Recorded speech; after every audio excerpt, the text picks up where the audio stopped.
how did you connect to the script when you first saw it? You know, when you read through it, what did you think? Wow, when I first saw it, I mean, it went through a lot of stages. I got the first script, I think it was May 2011, and then the last script was in January.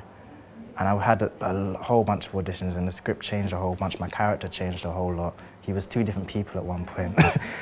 And I was going up for a whole different parts, but when I read the final script, like, from the start I was passionate about it, but the final script, it just took me, the script as a whole and my character especially, in terms of his journey. And you won't see his whole journey in terms of what the script was to what the film is now.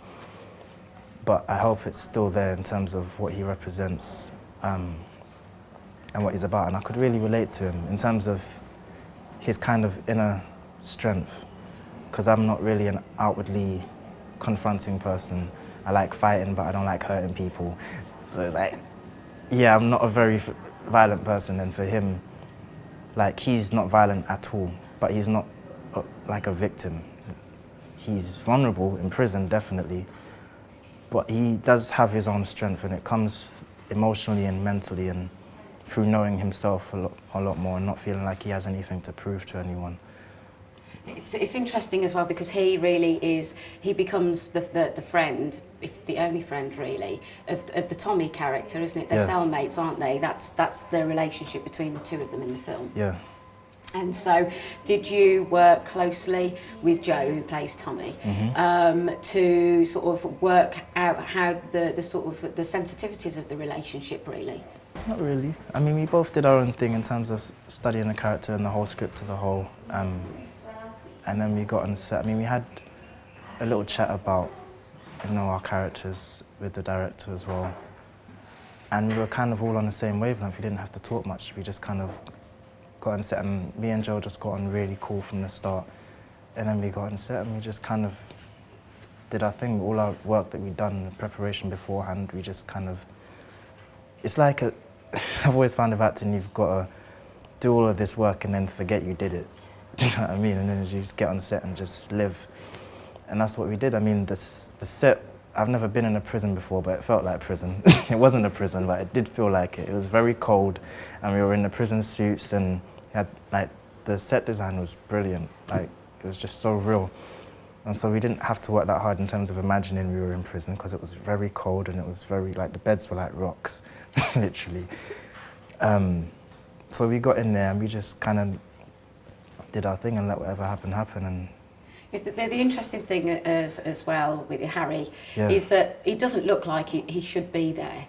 You know, and with all the other sort of the leading roles, you do see a backstory as to why they've ended up in the institution. Yeah. But we don't really see that with your character, do we? That's what I'm saying, because it was different from the script. Yeah, so I just wondered, did you give it a backstory yourself then to get your headspace into where Harry is in this prison? I mean, he did have a backstory. Ah, share with us if you may, if you're allowed to.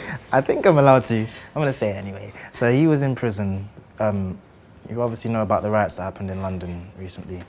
And he's not someone who would get caught up in that, but he did, and he made a mistake. And he stole a bottle of Lucozade.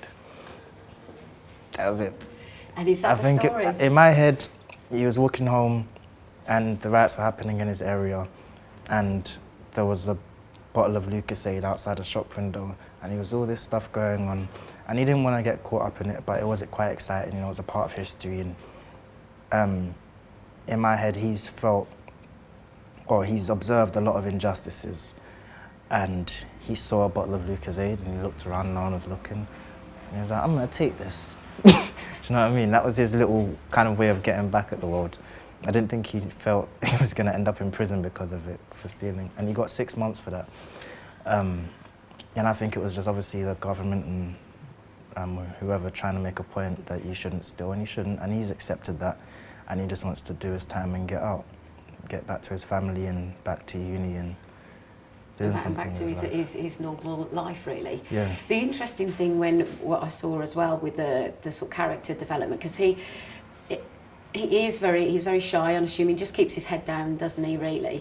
But there's a scene where the Tommy character protects you, and you actually change them, because we then start to see a side of you that is brave and courageous. Did you see that as well? Yeah. Because it leads on to another scene where you actually kind of start a mini riot. I found that interesting. Yeah, because, tell us more about that. I mean, in terms of when I read the script and I saw that riot scene, it was like, wow, this has got to be epic. This has got to be like Lord of the Rings, or like Caesar's speech, like. But then I thought about his character, and he's not like that. He's not strong. He hasn't got a big voice. So for the first time, he actually speaks up. I mean, I was very tempted to go down the whole gladiator, like, do you know what I mean? But that wouldn't have been true to him. So I wanted to kind of bring a vulnerability out in his speech at the same time of him really like being outward for the first time and being confrontational.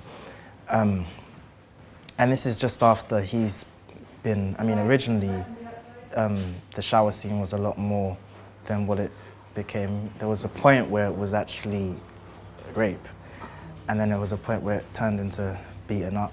But I still wanted to, that journey for me was more interesting in terms of him going from this person who was quite strong, but not physically, but quite confident of himself, and then to have that kind of break you down and still get back up and still start a riot was great to play. And I think he'd seen everything that's happened in Tommy's life that whilst he'd been there, and he didn't agree with how he was dealing with it, but he understood and he sympathised with him, and I think that's what drove him to start the riot and help him out. Did you shoot that scene that was potentially the rape scene? No. You did? No, I was going to say, because that would have been pretty torturous. Yeah. I mean, it was still in the back of my head that it could happen. Because obviously he's in the shower, he's heard all these stories, he's naked, and a guy comes in, like, oh my days, is it really going to happen? So that was in my head. And then it just turned into a beating up, and it was still hard, but it was like, okay, I just need to get out of it. But no, we didn't actually do it. Did your opinion change from when the riots did happen, from making the film? Did you have a different opinion on the people that were involved in the riots? Did that affect you in any way? I think if I had only seen it on TV, it might have. But I was actually on my way to the barber's in Clapham Junction when it was going on. I got there and it was cool. When on my way back, the riots had started. And for me, that was the first time I'd actually been involved in something that you'd usually only see on TV. I wasn't involved in it, but I was in the middle of it. It was like being a part of history. I wanted to get home. I lived in Croydon, it was going on there as well. I couldn't get home. All the police were hiding in the station because they couldn't really do much about it at that point. But the weirdest thing for me was I didn't feel scared or in danger. Like, there was this whole bunch of people of whole different ages and colours, like literally across the spectrum, running around with their hoods up and you couldn't see faces. But I felt safe. For the first point, this was like, I think the only time that I'd actually experienced London really working together as a whole. Like, it was like a sense of unity. It was so amazing, and I was just sad that it was for such a negative reason. And it was weird, like I ended up standing in the middle of it, and I was seeing people that I'd grown up with, and not that, like, they were just watching it as well, we were catching up, and it was so surreal. And then I got home and it was happening there, and so being in it, I understood it a lot more than from just watching it on TV and how they depicted it. So in terms of playing Harry, I mean, I did a lot of research into the people involved. I watched their interviews and their take on why they did it and tried to understand it. I still don't agree with it, but I tried to understand it. And as you do as an actor, you're not supposed to judge the characters you play. So from that point of view, my opinion didn't change that much because I'd done so much work on it already and knew so much more about it. And on a positive note, and to finish off, yeah. What are your aspirations for the future? What have you got coming up? I don't want to say everything, but I've just been cast in a new comedy series, which will be my first comedy and it'll be my first semi-regular role. which would be cool. And I've just done a film, filmed out in Zanzibar with Daniel Kaluuya.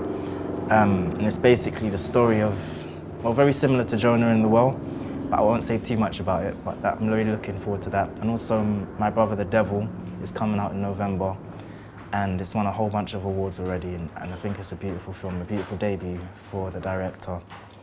But my aspirations for the future, I'd love to play a superhero. And I'd love to play a runner at some point. I think because I haven't been able to actually do that anymore, I'd love to portray that in a film. I'd love that. You write the script.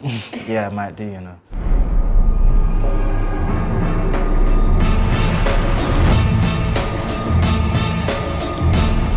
We all got regrets, you know. I don't regret anything.